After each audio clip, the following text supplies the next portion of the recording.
Alam mo, nininervous ako bago sabi ko, Bakit? Wala. Kapraso lang naman yon, di ba? Mas mahaba ba to? Para na-intimidate ako. Full Super interview. haba ba to? Oh my- Kung saan tayo mapupunta, Oh, di sige, ba? sige, Ganon. sige.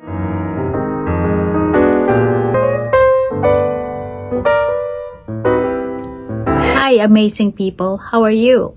Today, I am gonna share it to you a video reaction of Amy Austria's YouTube channel, Finding Hope Together with Dina Bonnevie. Dina Bonnevie and Amy Austria are both great actresses from the Philippines. When I was watching this video, I was so moved and touched of Dina Bonnevie's story. That's why I'm gonna share to you my reaction of this wonderful story of Dina Bonnevie with Amy Austria interviewing her on her YouTube channel. Hello! Welcome back po sa Finding Hope with Amy. Ngayon, ang guest po natin, ako napaka-special. Nung first time na in-ambush interview ko siya, ito, kapraso lang yun eh. Pero ang ganda talaga nung sinabi niya. And then, grabe yung naging feedback ng mga tao pag binahing nanood. So sabi ko, naku, sana magkaroon kami ng full interview kasi ang daming na-inspire sa kanya. Mga kapatid, let's welcome yung kaibigan kong isa sa pinakamagandang mukha talaga. Maganda po ang puso niya, lalo na pag nakilala niyo siya. Napakagaling na artista, marami ng awards. Magaling din siya kumanta. May mga hit songs talaga siya. Bakit ba ganyan? Ayan. At syempre, ang pananampalataya sa Panginoon, buo, nandun. Okay, mga kapatid, ladies and gentlemen, let's welcome ang nag-iisang Miss D, Dina Bonnevie. Paano ba yung tamang pronunciation? Alam ko, hindi Bonnevie eh. Actually, kung dito kasi sa Pilipinas, it's Bonnevie. Pero ang real pronunciation, because it's a French name, Bonnevie. Ayun, Kasi ano Bon naman. means good and V means life. Oo. So, Bonnevie, good life. Kaya, I have to live up to my name and live a good life. Anyway, kumusta ka na? Ito, okay lang. Busy naman ako sa negosyo and then showbiz, pamilya. Nung na-interview ko ito, nabanggit mo yung Jeremiah 29:11, di ba? I know the plans I have for you, to give you hope, future, di ba? Not to harm you. Nung panahon na yon, meron ka ng personal relationship kay God? That time, oo. Yun yung beginning ng relationship ko sa kanya. Kumbaga, I already found the answer kung ano bang tamang religion, bakit ba ako nandito sa mundo, bakit ako nabuhay, anong purpose ko, bakit nangyayari lahat ng test na to sa buhay ko, parang naging masunuri naman akong anak, naging mabuting kapatid, ina, parang bakit? Yung tipong gusto mo na mag-give up. When I found him through a church, nasabi ko, parang swak ito sa akin. Na-feel mo na ba yun, yung sa praise and worship pa lang? Umiiyak ka nung umiiyak. Oh, yeah. And I'm saying, bakit ako umiiyak? Kumakanta lang naman ako. And then I realized na it's because I'm singing from my heart. Na I am truly praising and worshiping Him through my singing. Talagang bukal sa loob mo na binibigay mo lahat ng papuri sa Kanya. Sabi ko, I like it here kasi I feel His presence.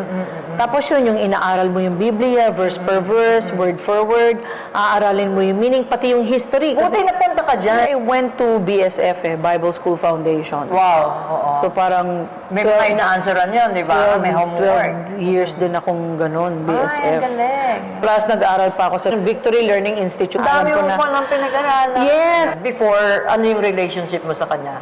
I always had a relationship naman with him. I would pray to him, except that dati, one way lang, salita lang ako ng salita. But sabi ko nga, there must be more to this than just talking and talking. Tsaka wala akong Bible study, no? Paano mo siya natagpuan? Maraming pinagdaanan na challenges sa buhay, sa job, sa health, sa marriage.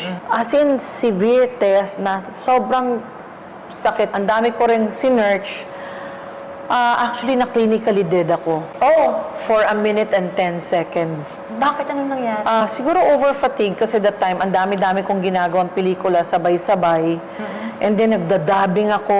And I was promoting yung movie ko. Nag-guest ako kay Loveliness, kay Alma Moreno. Allergic ako dun sa smoke machine. Nag-lift-lift kami ni Nes. May dance number kami. By the time na finish yung dance number, talagang gumaganong-ganon na ako. Tapos ini-interview niya pa ako. Pero umiikot na yung mundo ko noon, hilong-hilo ko. Right after, parang kulang na lang bumagsak na ako, tumakbo na ako sa kotse. Pagdating sa bahay, nakita ko si Danica. Ang una ko lang nasabi was, Danica, call Ninang doktor. Then umakit ako, nagtatanggal sana ako ng makeup, biglang, bug! Bumigay na, nakatayo akong gano'n, gumano na lang yung knees ko. Tapos nahulog na ako doon sa banyo. Long and short of it, tinakbo ako sa hospital. Going to the hospital pa lang, wala na akong makita. Wala pa sa atin, wala, blinded na yung vision ko kasi hirap na akong humika. Super asphyxiated na ako, parang nagva-violet na ako dahil I couldn't breathe. Pero yung tenga ko gumagana. So sinisipa ako ng sinisipa yung seat kasi I was struggling to breathe. Pagdating sa hospital, di na yung narinig ko na sinabi na put her on 2-liter oxygen. Doc, no response. Put her on 4-liter. Doc, no response. Put her on 6. Doc, you know that her lungs could explode. Put her on 6-liter. Tapos aminophylline on the right. Yes, sir. Doc, no response. Or on the left, put more aminophylline. Ganyan. Wala. Tapos the next thing I knew, wala nang nagsisigawan. Biglang, shh, tahimik. Sabi ko, ano nangyari? Bakit biglang tumahimik na? Parang, where's everybody? Okay na ba ako? Di tumingin akong ganun. Parang, wala nang tao. Sabi ko, uli ka na. Di tumayo ako from the hospital bed, emergency room yon. Yung kapatid ko nakaganon sa isang monitor. Uy, sabi ko, uli ka na. Umalis na tayo. Gusto ko nang umuwi. I'm so tired. I wanna go home. Tapos hindi niya ako pinansin. Uy, sabi ko, let's go na. Tapos hindi ako pinapansin. Sabi ko, tinan mo itong bastos na to. Sabi ko, kinakausap kita. Ako kami hindi mo ako kinakausap. Pag ganyan ko, nagulat ako, lumampas yung kamay ko. Sabi ko, bakit hindi ko siya mahawakan? Pagtingin ko, dun sa sa monitor, may line na gano'n. Tapos, gumagano yung kapatid. So she said she was clinically dead. So let's listen how God works into her life. Sabi ko, anong iniiyak-iyak mo dyan? Let's go, let's go. Tapos, hindi ko pa alam yung mga flatline. Basta nagtaka ako, akala ko sira yung TV yung pinapanood niya. Sabi ko, ba't hindi siya kumikibo? And then, I looked at the bed where I was, nakita ko meron parang silver na cord na nakadikit dun sa pusod ko. Sabi ko, ano yun? Di nagpanik ako, natakot ako, oh my God, what's that? Tapos yun, biglang boom, boom, parang, parang akong pumasok sa isang mahabang roller coaster ride na napakadilim na sa sobrang bilis ng takbo, parang gumaganon yung skin ko. Alam mo, pag sumakay ka ng motorcycle, and then super bilis na gumaganon yung balat mo sa lakas ng hangin. Ganon, tapos, ayoko na, stop, I don't want anymore. Biglang quiet na naman, tapos, parang, ano yun? Sabi ko, what's happening? Tapos, parang from the long tunnel, lumabas ako, tapos biglang, hindi ko lang talaga exactly ma-describe kasi it's really, hindi totoo yung mga harp music na hindi yun ang narinig ko. Actually, maybe it wasn't even music, it's just talagang pure peacefulness. Okay. Calmness, yung talagang, yun parang totally na-uplift ako na parang, wow, ang sarap ng feeling na to. Nasaan ako?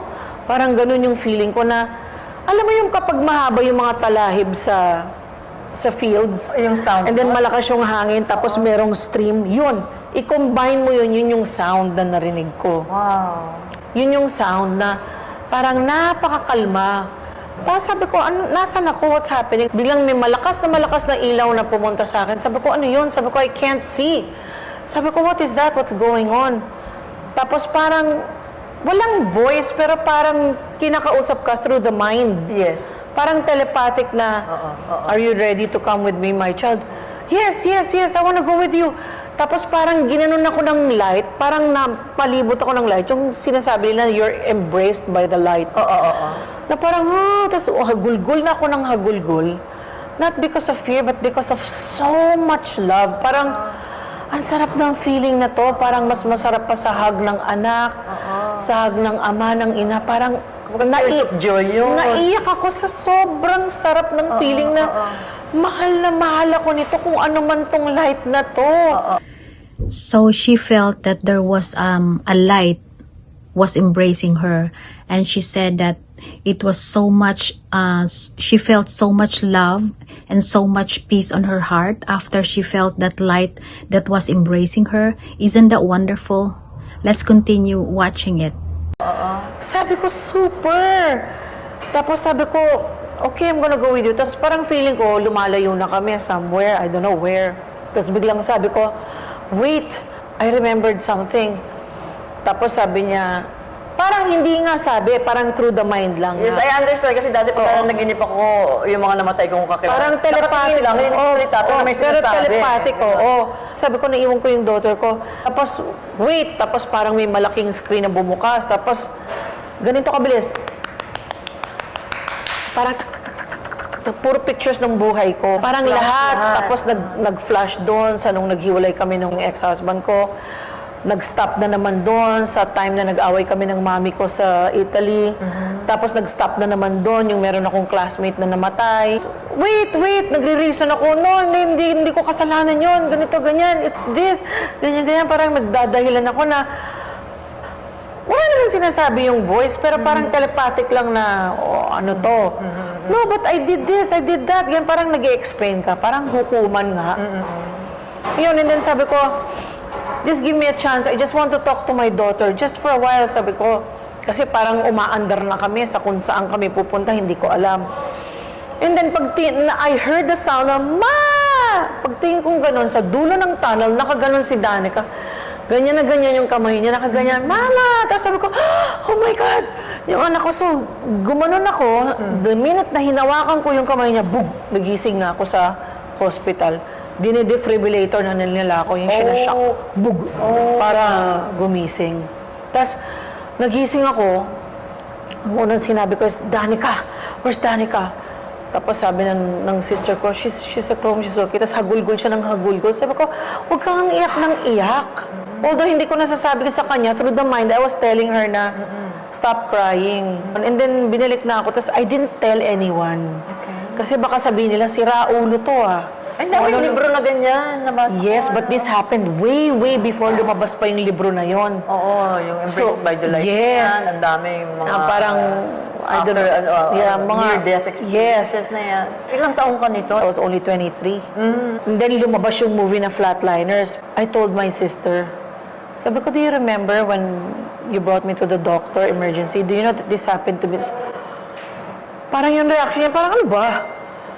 Tapos parang sabi ko na nga ba people won't be ready to understand kung ano yun. And then, di ba nagkaroon na ng mga book na Doc Talks with the Dead, parang, anyway, lumabas lahat yun, pati yung book na Embraced by the Light. Nung nakita ko siya sa National Bookstore, sabi ko, tumayo yung balahibo ko, Embraced by the Light, sabi ko, because that was my exact description na para kang niyakap nung light. And because of that, yun na, nag-search ako. Inaral ko yung Buddhism, Taoism, Hinduism, binasa ko yung Quran, nag-aaral ako ng New Age. Wow! Talagang search. And then kinompare ko anong difference ng Buddhism sa Taoism, anong difference niya sa Hinduism and all.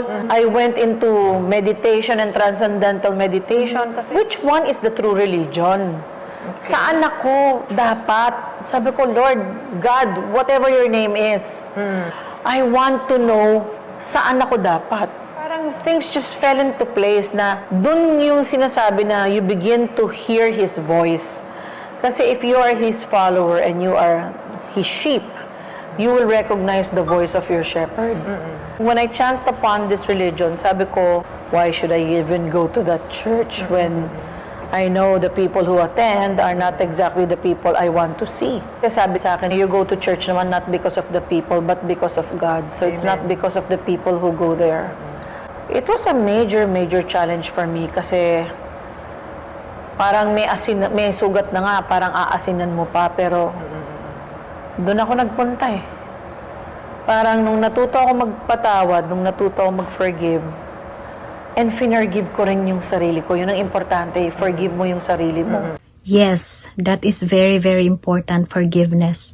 For me, when I started following Jesus, number one is forgiveness. Because when you forgive, forgiveness is a gift for yourself, not to the person who hurt you. Kasi wala namang nangyayaring test sa ating buhay na wala ring ituturo sa atin. Lahat may purpose, may dahilan. Kumbaga, nasaktan ka, may nanakit sa'yo, yung nanakit sa'yo, may natutunan na leksyon. Pero meron din leksyon para sa'yo. Ano yung natutunan mo? Lahat tayo. Merong purpose kung bakit tayo nabubuhay sa mundo. Amen. Pero kailangan nating i-fulfill yung purpose na yan. Kailangan natin gawin. Normally, we're alive kasi we want to, I want to buy this bag, I want to have this car, ganyan-ganyan. Yun ang focus ng tao eh.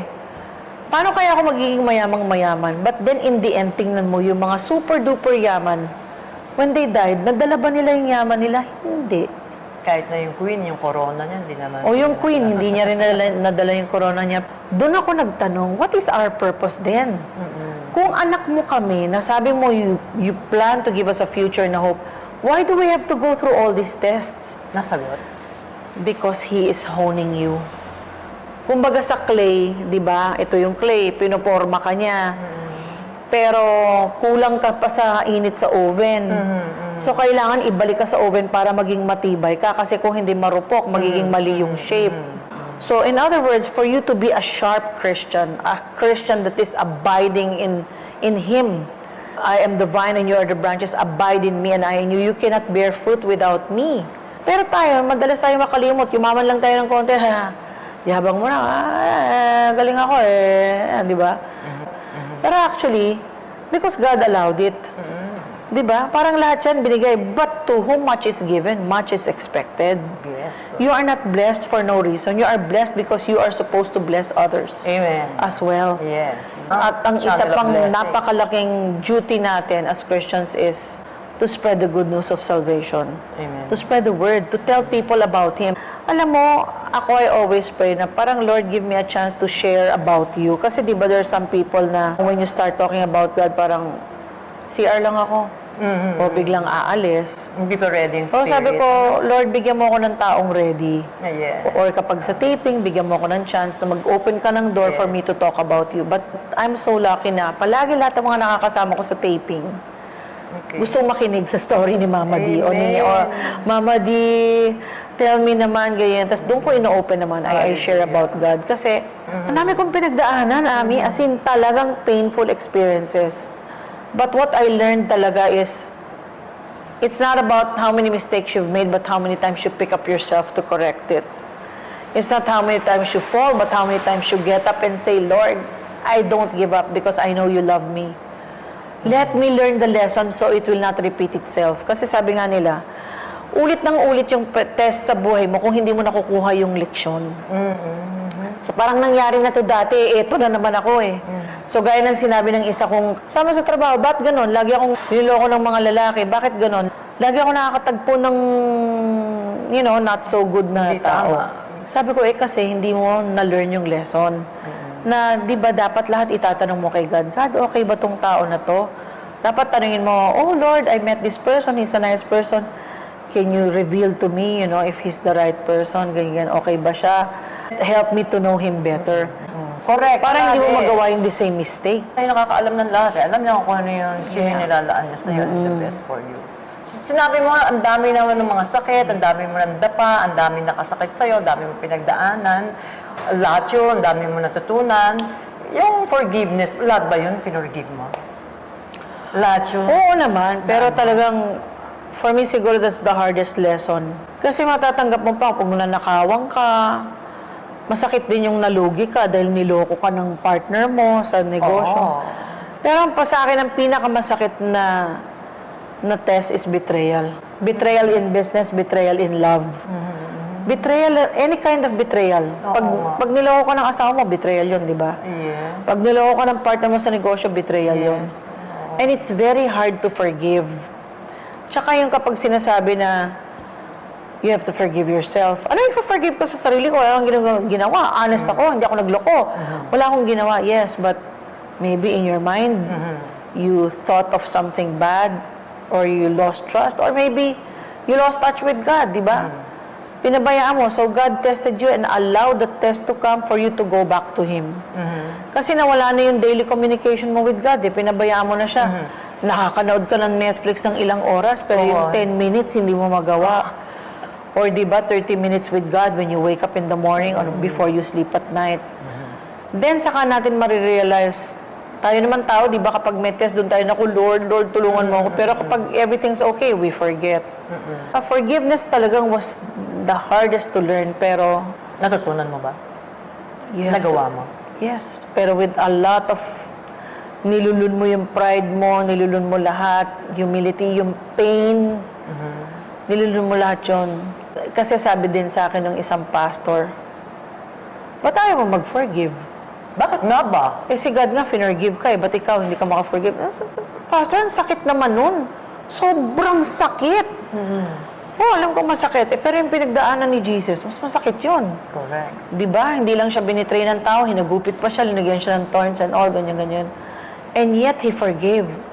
Not only those people, but every one of us, lahat tayo finorgive niya. Eh kung si Lord nga nakaka-forgive, ikaw hindi. Okay. So, nung sinabi niya na, if you continue to hang on to that pain, to that sin that caused you so much pain, hindi ka makaka-move on sa buhay mo. Instead of growing positively, na bearing fruit, you will only grow thorns. Okay. So, alam mo, na-envision ko yung sarili ko na nasa vine ako, pero parang puno ng tinik. Oo. Ay, sabi ko, hindi maganda, walang fruit. Oo, naintindihan ko yung pruning, di ba? When you bear fruit, pero minsan may test pa rin. Oo. Hindi na ako iti-test ni God. Ano na ako? Holy na ako eh. Hindi niya na ako iti-test kasi ang dami ko nang alam. Hindi. He's going to prune you so you can bear more fruit. May test pa uli yan. Hanggang sa talagang ma-endure mo lahat. Painful, pero nagawa ko. Nagawa mo. Siyempre, with the help of the Holy Spirit, by the grace of God. Tsaka ginawan din ng paraan ni God na pag yung time na magfo-forgive ka, alam na rin ng tao na kailangan niya rin humingi ng tawad. Kasi mas madali ding mag-forgive sa isang tao na nagpapakumbaba na din. 'Di ba? Kasi yung magfo-forgive ka lang tapos hindi naman siya nagpakumbaba. Pero kapag yung tao Nakatulong sa'yo yun. yes, yung nakikita mo naman na gusto niya magpakumbaba, nagpapakumbaba siya at nakita mo ng pagbabago sa buhay niya, parang sino ba ako para magmataas? 'Di ba? Doon nga sa Bible, let no man who has not sinned cast the first stone. Siyempre, nandun na ako sabihin ng iba, oo nga, nag-forgive ka, pero yung repercussions andun pa rin. Oh, nabago ba yung ano mo? Eh, ganun na rin yung buhay mo. Wala, alamat na yan, hindi na mababago. Yan na yan, kumbaga nasira na, hindi na maibabalik. True. You have to suffer the consequences. Up to this day, I ask, God, bakit ganun? Nag-forgive ako at lahat, pero I still suffer the consequences. Pero, pinapalitan naman ni God ng ibang blessing yun. Amen. Parang, okay, alam ko na kung bakit nangyari yun sa akin. And sana tama ako. I believe na women who go through a lot of tests sa buhay nila, sa married life nila, in their life, it happens to them because they're supposed to shepherd other people. Parang, how can you share sincerely from your heart something that you have not experienced? Pero kung nanggaling ka dun, naramdaman mo lahat, bawat butil ng luha, bawat patak ng luha, naramdaman mo yun. Pag nag-share ka, talagang tagos sa puso eh, kasi galing Dami mo ka na dun. shepherd. Somehow naman, I am really learning a lot of this video. That's why I really love when I started watching this and my friend shared this video to me. It's a very nice video and I'm so touched and moved. dati di ba, I had yung talk show ko na Miss D. Alam mo, I would answer the letters personally. Mayroong babae doon na magpapa-abort na siya sana ng baby niya. Sumulat siya sa akin. So, sinabi ko sa writers, gusto ko mag-topic about abortion. And then, nag-email siya. You saved my life. Sabi niya, I decided not to abort my child. Years later, I was in a mall and then she said, hi, if you remember me, I was one of the persons who wrote you nung show mo, ganyan-ganyan. Sabi ko, I'm sorry kasi ang daming sumulat sa akin ng show ko. Hindi ko lang maalala kung alin yun in particular. No, sabi niya, you will not forget me because you answered me personally na I wanted to abort my child, ganyan-ganyan-ganyan. Tapos, naalala ko. Tapos nakita ko na, wow, ang laki na ng bata, dalaga na. Sabi ko, kahit pa paano, di ba, parang, Lord, one more heart for Jesus, one more soul for Jesus. Naging goal ko na yun na everyday sana, one soul for Jesus. Parang everyday kailangan may makausap ka kahit isa. Kung hindi man everyday kasi minsan mahirap, hindi na naman lagi may pumupunta. At least every week merong one more soul for Jesus.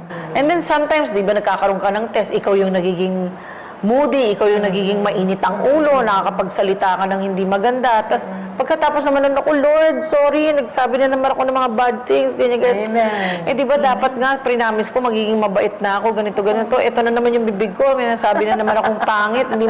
Kala ko ba, mabait na ako? Pero no he kasi nga, we are by nature sinners. Kasi ganyan din ako eh. So, and then you feel sorry. Naku, I'm so sorry. Yun ang sabi ko importante. yun. Hindi Magalit. yung forgiveness sa kanya at ina-acknowledge mo nagkamali ka. Yes. Hindi yung nagpa-pride ka. Hindi, ako naman tama, wala akong ginawang mali.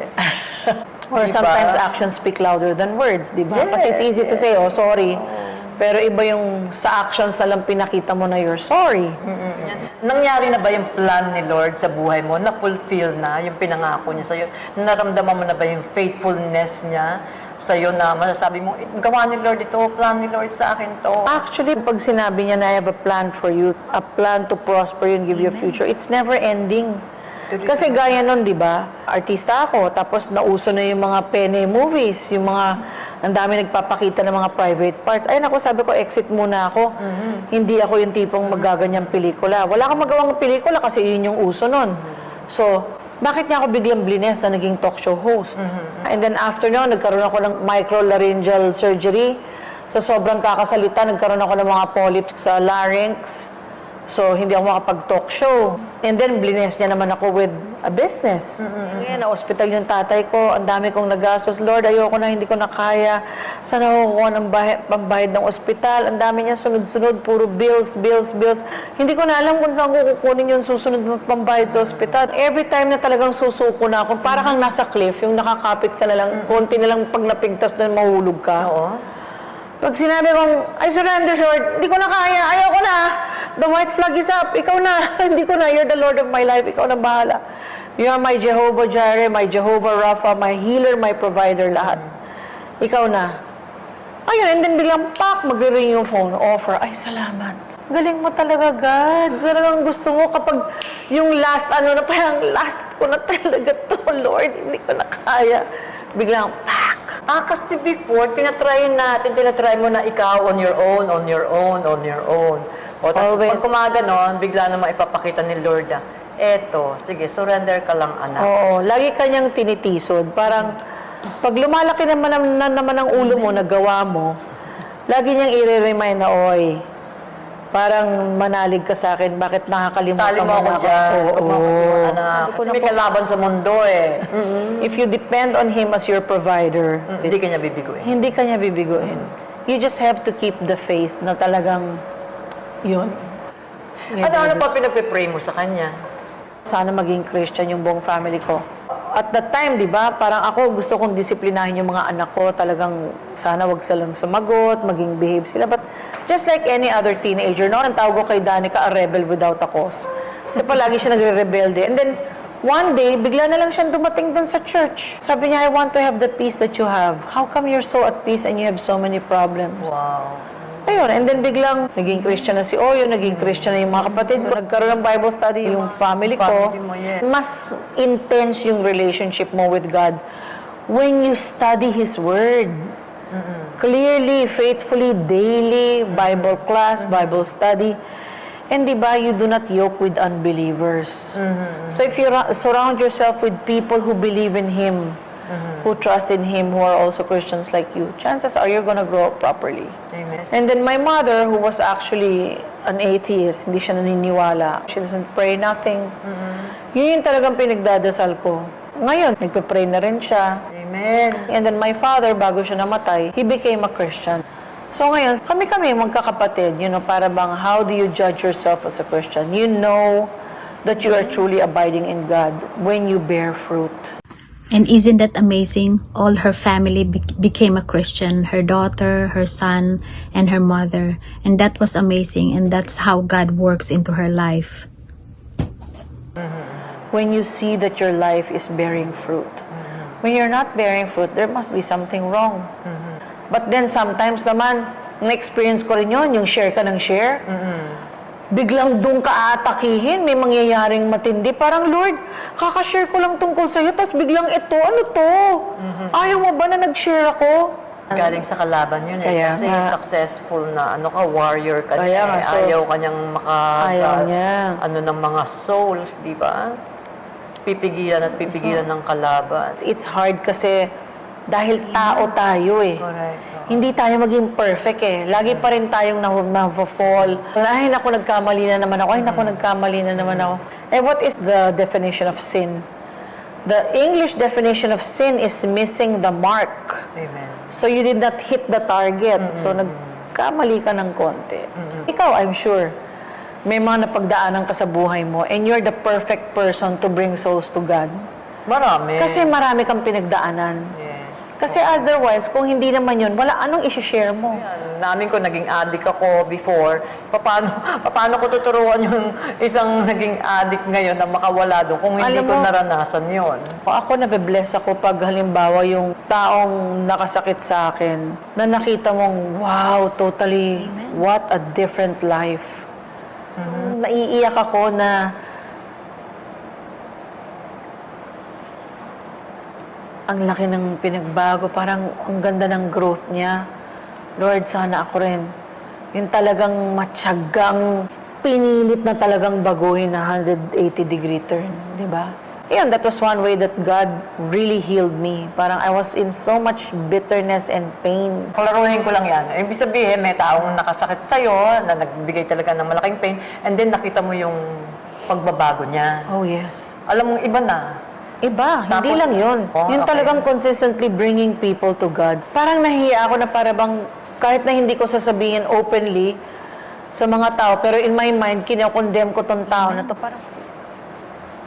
Parang sa pala mo, pangit nito. Bakit ko siya kinokondemn? Look at that person. Napakabuti niya. Ang dami niyang binibless na tao. Parang kunyari ito yung rice, di ba? Meron pa siyang takip.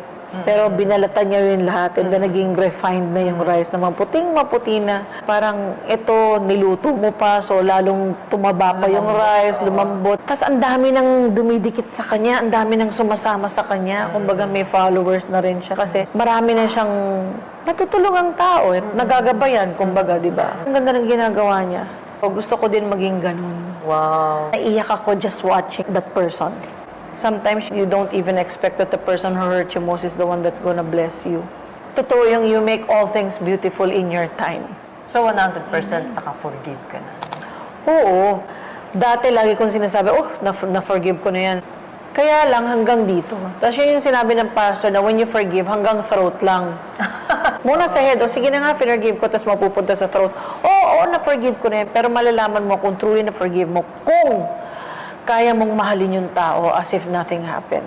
Mas peaceful ka na ngayon. Oo naman. Noon, lagi yung sinasabi ng daughter ko na, Mami, ang bitter-bitter mo. Kasi nga, parang hindi ako makamove on eh. Hanggang sa, siguro na-notice niya na iba na ako. First of all, you have to learn to forgive yourself also. Okay. Forgive yourself for the way you reacted. Forgive yourself for the things you thought, the things you said. Minsan kahit na nasa mind mo lang yan, just to think it is already a sin kung mali yung inisip mo sa tao. Kahit na kasala tama ka yun, na. pero even if evil yung naisip mo, mali pa rin yun. Pero when you let go of hurt, when you let go of bitterness, and you forgive yourself, which is the most important, you're set free. Amen. Ang Lord, nabunutan na ako ng tinik. Cleanse me also kung meron akong lesson na dapat matutunan, meron akong dapat baguhin sa sarili ko. Teach me and show me kung ano yun. At nang baguhin ko din.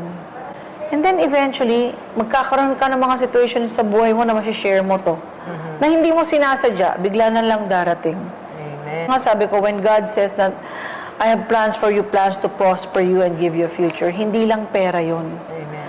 The future of your heart, the future of your spirit. Shalom.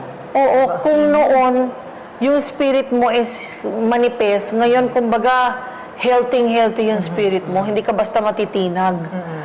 I'm really happy where I am right now. For me, in my experience, this is my true place.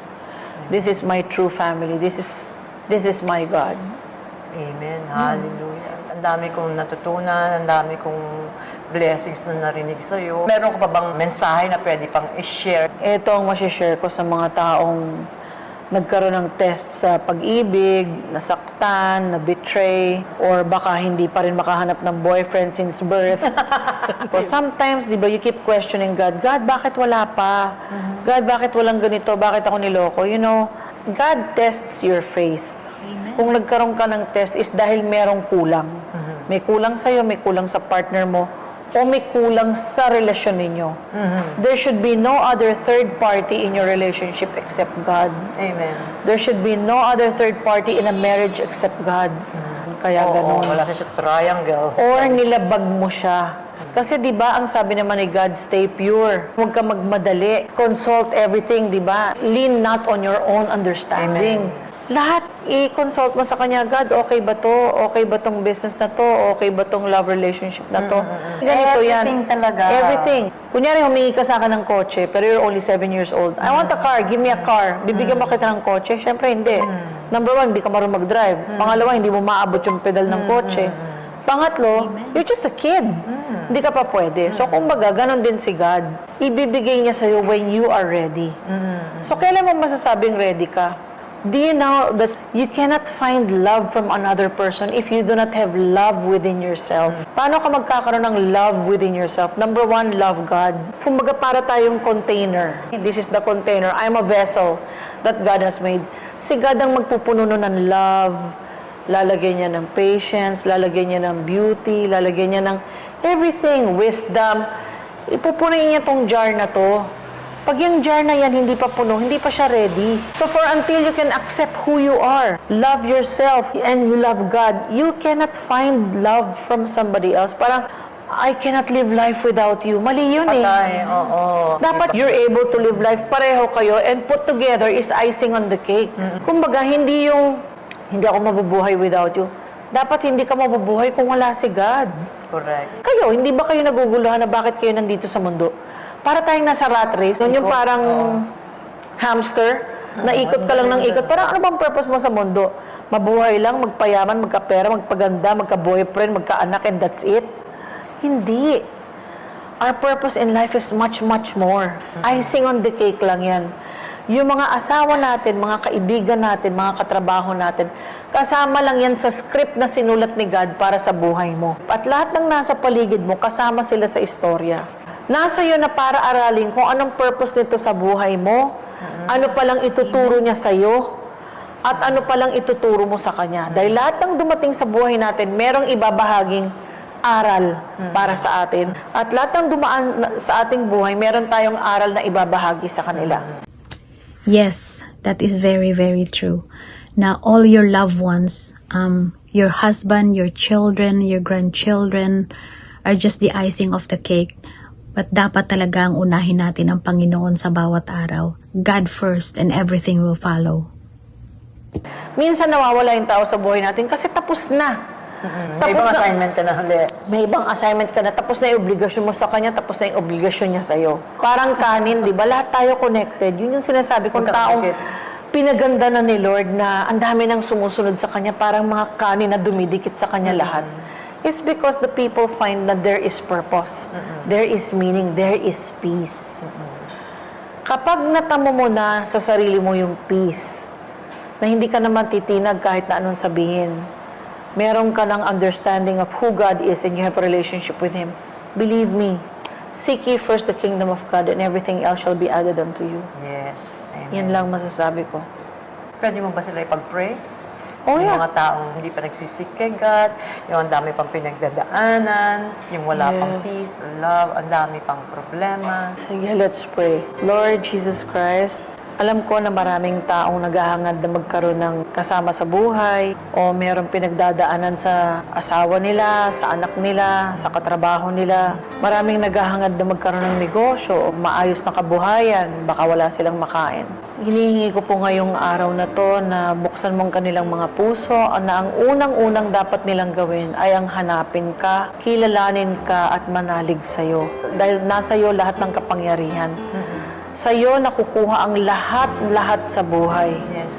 Ang biyaya, ang pagmamahal, ang katahimikan, kapayapaan, ang kagalingan, ang kahusayan, lahat nagmumula sa iyo. Yes. At dapat lang namin ibalik sa'yo at ipakita kung anong ginawa namin sa mga talento at mga blessings na ibinigay mo sa amin, na ipinahiram mo sa amin. And Lord, hinihingi ko na sanang lahat ng nakakapanood ng episode na to ay gawin at isabuhay na talagang to seek you first and everything else shall be added unto you.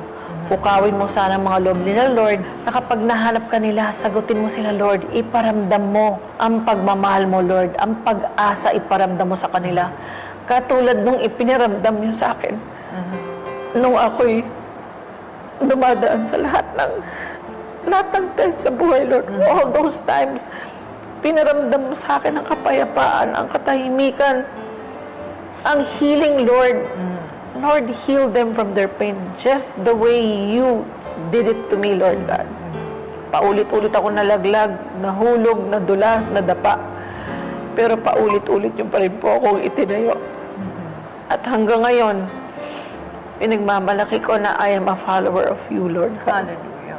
You are my God. You are my shield, my healer, my provider. You are my God. I love you, Lord. Thank you. In Jesus' Amen. name. Amen. Hala, iyak ko mo. I love you. Thank you. I love you, very sis. much. And talaga, That was a powerful prayer from Dina Bonnevie, and I felt it. And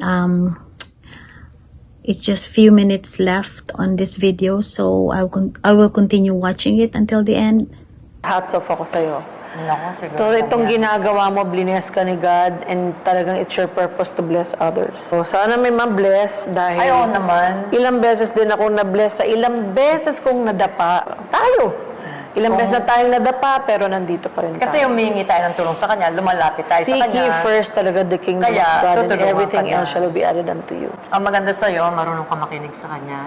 Aware ka sa presence niya. Oo. Thank you. Thank very you. much. You're a blessing talaga, hindi lang sa akin. Ikaw ang Napakaraming blessing sa lahat ng tao. mga manonood sa'yo. Alam namin na pagpala kayo ng lubos, ng siksik, ng liglig, ng umaapaw. Kaya maraming salamat po sa panonood ninyo. That was an amazing story of Dina Bonnevie, and I love her story. Thank you for watching for this reaction video of Amy Austria's YouTube channel, Finding Hope Together. And I hope to see you soon in my next video. God bless everyone, and always remember, stay humble and keep your faith.